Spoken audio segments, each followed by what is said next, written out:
అమెరికాలో మరొకసారి కోవిడ్-19 కేసులు విపరీతంగా పెరిగిపోతున్నాయి. అయితే ఇప్పటివరకు కూడా నెదర్లాండ్ నుంచి వచ్చిన ఒక వ్యక్తికి పాజిటివ్ రాగా దాదాపుగా 25 రాష్ట్రాల్లో కూడా 130 మందికి పాజిటివ్ కేసులనేది నమోదయ్యాయి. అయితే ఇప్పటివరకు కూడా అక్కడ అమెరికాలో ఉన్నటువంటి ప్రజలెవరైతే కోవిడ్ అనేది పెరుగుతుందో హాస్పిటల్‌కి అటు భయంతోటి పరుగులెత్తుతున్న పరిస్థితి. ఇప్పటివరకు కూడా అక్కడున్న ప్రభుత్వం ఎక్కడైతే పాజిటివ్ కేసులు నమోదయ్యాయో కూడా అక్కడ వైద్య అధికారులు కూడా అప్రమత్తమై వాళ్ళకి ట్రీట్మెంట్ ఇప్పిస్తున్నారు. అయితే ఇప్పటివరకు కూడా పలు రాష్ట్రాల్లో దాదాపుగా 25 రాష్ట్రాల్లో కూడా కేసులు నమోదవ్వడం పట్ల కూడా విపరీతంగా కోవిడ్-19 అనేది పెరిగిపోతుందని కూడా చెప్పుకురావడం జరుగుతుంది. అక్కడ అమెరికాలో టెంపరేచర్ అనేది చాలా తక్కువగా ఉంటుంది కాబట్టి కోవిడ్ అనేది చాలా విపరీతంగా పెరిగిపోతుంది. అయితే అక్కడ నమోదైనటువంటి కేసులను బట్టి కూడా అక్కడ కోవిడ్ ఏదైతే దానికి BA.3.2 కోవిడ్-19గా కూడా అక్కడ వారు గుర్తించడం జరిగింది. దీనికి కూడా మనం ఏదైతే ప్రపంచవ్యాప్తంగా 2020లో కోవిడ్-19 అనేది అక్కడ అందరినీ కూడా భయపెట్టిందో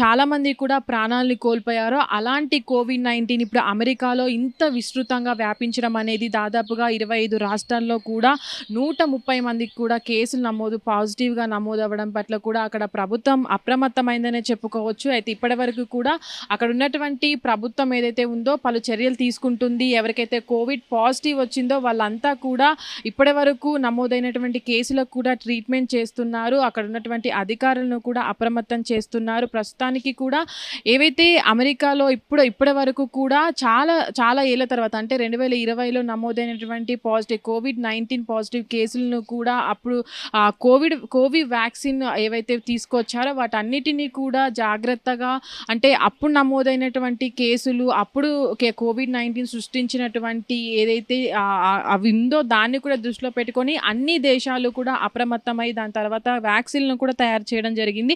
దాని తర్వాత అగ్రరాజ్యమైనటువంటి అమెరికాలో ఇప్పుడు ఇంత భారీగా కేసులు నమోదవ్వడం పట్ల కూడా అక్కడి ప్రభుత్వము ఆ దేశమంతా కూడా అలర్ట్ అయిందని చెప్పుకోవచ్చు. పాజిటివ్ కేసులు ఎక్కడ నమోదయ్యాయో అక్కడ కూడా వైద్య అధికారులు వెళ్ళి అప్రమత్తమై వాళ్ళకు వ్యాక్సిన్‌లు ఇవ్వడం కావచ్చు.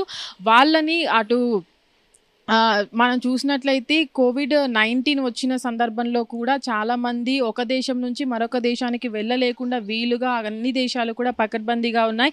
ఇప్పుడు అమెరికాలో నమోదైనటువంటి కేసులు ఏవైతే ఉన్నాయో అవి దృష్టిలో పెట్టుకొని కూడా అక్కడి నుంచి వచ్చే వారికి పలు దేశాలలో ఉన్నటువంటి ఎయిర్‌పోర్ట్‌లలో కావచ్చు, మిగతా బార్డర్స్‌లలో కావచ్చు వైద్య పరీక్షలు చేసిన తర్వాతనే ఇతర దేశాలకు కూడా అనుమతించే అవకాశం ఉంటుంది. కాబట్టి ఎవరైతే వెకేషన్స్ కావచ్చు అక్కడి నుంచి తిరిగి వాళ్ళ దేశాలకు వచ్చే ప్రజలంతా కూడా వైద్య పరీక్షలు చేయించుకున్న తర్వాతే ఇండియాలోకి రావాలంటూ కూడా పలు దేశాల అధికారులు కూడా ఇప్పుడు చెప్తున్న పరిస్థితి. అయితే ఇప్పటివరకు కూడా నమోదైన కేసులు అయితే ఏవైతే ఉన్నాయో ఫస్ట్ ఒక కేసు వేరే దేశం నుంచి రావడం పట్ల కూడా ఆ నెదర్లాండ్ దేశంలో కూడా కోవిడ్ ఉందని కూడా వైద్య అధికారులు చెప్పుకొస్తున్నారు. అయితే ఇప్పుడు ఏవైతే కేసులు నమోదయ్యో దాని పట్ల కూడా అక్కడ ప్రభుత్వం చర్యలు తీసుకుంటుందని కూడా చెప్పుకొస్తుంది. ఎవరికైతే పాజిటివ్ వచ్చిందో వారికి కూడా వ్యాక్సిన్‌లు అనేవి ఇప్పటికే వారికి సమకూర్చామనేది కూడా అక్కడ ప్రభుత్వం చెప్పుకొస్తున్న పరిస్థితి.